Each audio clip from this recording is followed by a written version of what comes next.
Elara Voss had spent 29 years learning how to disappear inside other people's expectations. She was the quiet archivist at the Lunar Observatory's exoplanet division, the one who could find any data point in a petabyte haystack, the one who never missed a deadline and never asked for credit. Her colleagues called her reliable. Her mother, on the rare occasions they spoke, called her still single. Elara called herself careful. Careful people do not usually trespass into restricted telescope time at 3:17 a.m. on a Tuesday, but the anomalous signal had arrived during her overtime shift, a repeating sequence that refused to match any known pulsar or beacon. It was beautiful in the way forbidden things are beautiful, clean, deliberate, lonely. She rerouted the array for 12 minutes, just long enough to record a full cycle. When the raw data finished downloading, the console chimed once politely like a knock at the door. She almost deleted the file. Instead, she carried it home on an encrypted wafer, slipped it into the antique laptop she kept for music, and fell asleep to the sound of alien mathematics. 3 nights later, the knock came for real. Elara opened her apartment door expecting the building super. Instead, she found a man approximately her height, dark-haired, wearing an expression of mild apology and a coat that didn't quite fit the season. The corridor light flickered once, as if uncertain whether he belonged under it. "I believe you have something of mine," he said. His accent was unplaceable, vowels rounded like water over stone. She should have been terrified. Instead, she felt the same hush that falls over a library when every reader simultaneously turns a page. She stepped aside.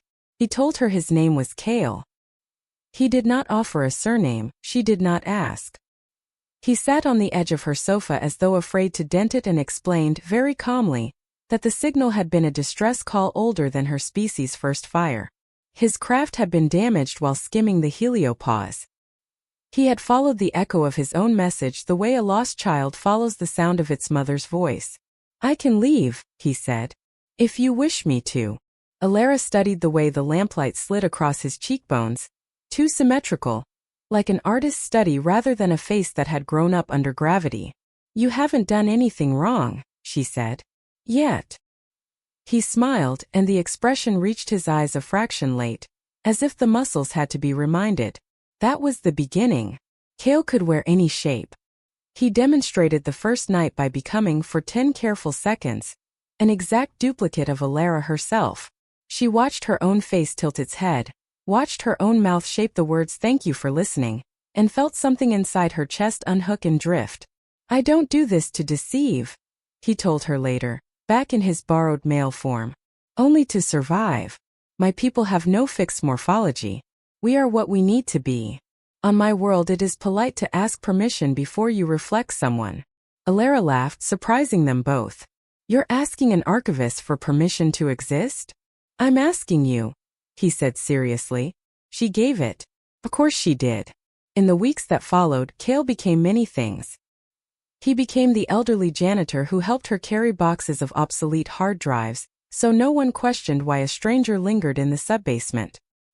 He became a graduate student from Trondheim when she needed someone to walk beside her through the crowded tram without drawing stairs. Once, gloriously, he became a 6-year-old girl with pigtails so they could ride the observatory's cargo elevator unchallenged while Elara smuggled him into the restricted dome to watch Saturn rise over the crater rim. Each time he changed, a little of the real Kale leaked through.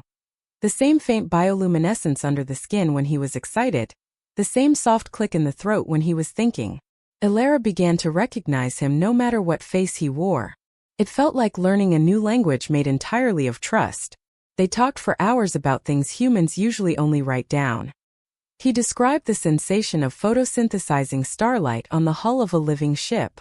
She described the smell of paper books and why humans cry at weddings.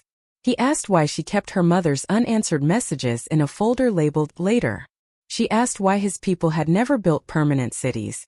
"Because nothing is permanent," he said. "Not even love. We learned to stop pretending otherwise." Elara's careful life began to fray in small, delicious ways. She missed deadlines. She smiled at strangers. She left the observatory at noon to meet Kale on the pressurized skybridge where tourists paid to watch Earth turn. There he would take the shape of whatever amused her that day. A blue-skinned diplomat from Procyon, a Victorian ornithologist complete with mutton chops, Once an anthropomorphic red panda because she had laughed at a video and he wanted to know what the sound felt like from the inside. Security noticed eventually. Dr. Mehta called her in, eyes kind but firm. You've been distracted, Elara. And there are gaps in the access logs. If something's wrong. I'm fine, Elara said too quickly. Mehta studied her. You're glowing. Elara touched her cheek, startled. In the mirror that night she saw it was true. A faint pearlescence under the skin like moonlight trapped in milk. Kale, sitting cross-legged on her kitchen counter in the shape of a tired postdoctoral fellow, looked guilty. It happens sometimes, he admitted. Proximity. Emotional resonance. My cells borrow your rhythms. I can stop. Don't you dare, she said and kissed him. Kissing someone who could rearrange his lips mid-kiss was its own kind of revelation. But the universe is not kind to people who fall in love across light years. The repair beacon Kale had jury-rigged from observatory parts finally answered. His people were coming. Not to rescue, to retrieve. A shapeshifter loose on a pre-contact world violated every protocol. They would take him home memory-wiped for re-education. If he resisted, they would burn the contamination site from orbit. Standard procedure. He told her this while wearing the first face she had ever seen him in, the dark-haired man with the ill-fitting coat. They were sitting on the roof of her building, legs dangling over a 30-story drop, Earth a bright coin below them. I won't go, he said. You have to. I have never had a home, he said. Only contexts. You are the first place I have wanted to stay. Elara's throat ached. They'll kill you. They'll kill all of us. I know. She was quiet for a long time. Then, show me. Show you what? Who you are when no one is watching. Kale looked at her, really looked the way people do when they are deciding whether to jump off a cliff or learn how to fly. Then the air around him shimmered, folded and unfolded again. He was enormous and not enormous. Translucent membranes stretched between limbs that weren't limbs, catching the starlight like auroras. His body was a living nebula, colors she had no names for pouring through him in slow tidal pulses. There were too many eyes and none at all. Where a mouth should be was only absence, yet she heard him perfectly. This is what I look like when I am not trying to be safe. Elara stood. The roof wind whipped her hair across her face. She walked forward until the heatless glow of him bathed her skin. She reached out and touched a tendril that might have been a hand or a wing or a question. You're beautiful, she said, voice cracking. You're the most beautiful thing I've ever archived. He curled around her carefully, the way a question mark curls around empty space. I love you in the shape you are right now, he said inside her mind. I love you in every shape you will ever be. The retrieval ship arrived 3 nights later. They came down in a column of silence that bent the air. A black needle against the stars. Elara and Kale watched from the observatory roof. She had spent the intervening days doing what archivists do best, preserving.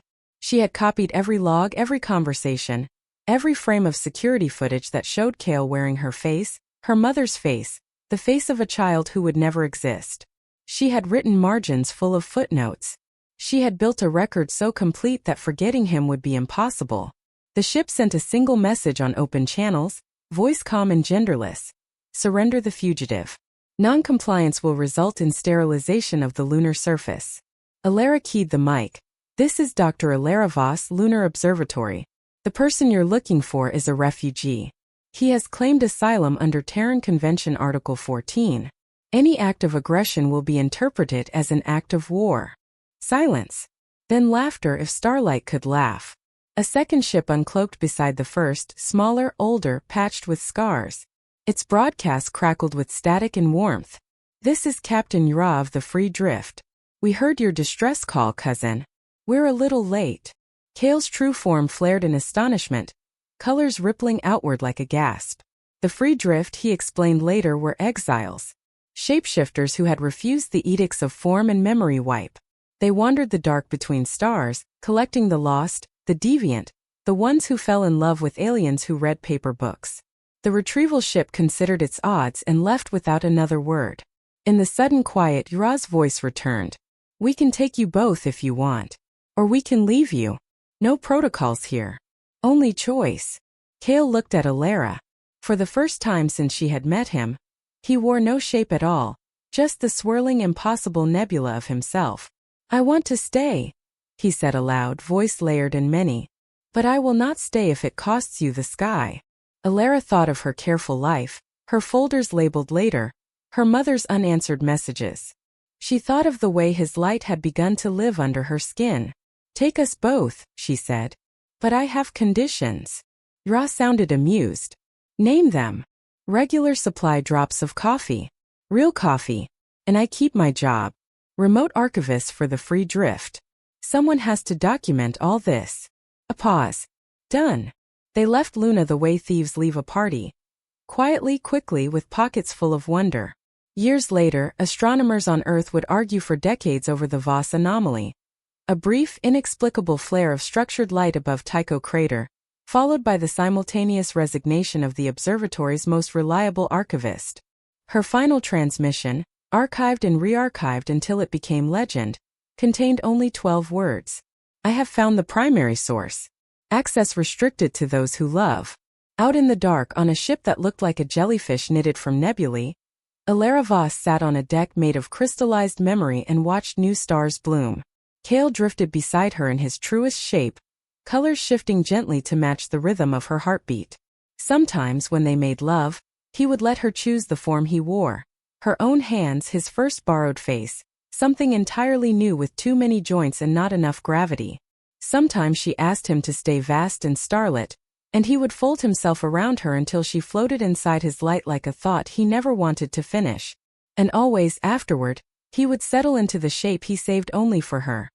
Not human, not alien, but something they had invented together. Skin like moonlit water, eyes that held whole galaxies, a mouth that tasted like forgiveness. In that shape he would whisper, in the language they were still writing, "You are my only fixed morphology." Elara would laugh, the sound bright enough to steer by, and answer, "Good. Because I'm never archiving anything else."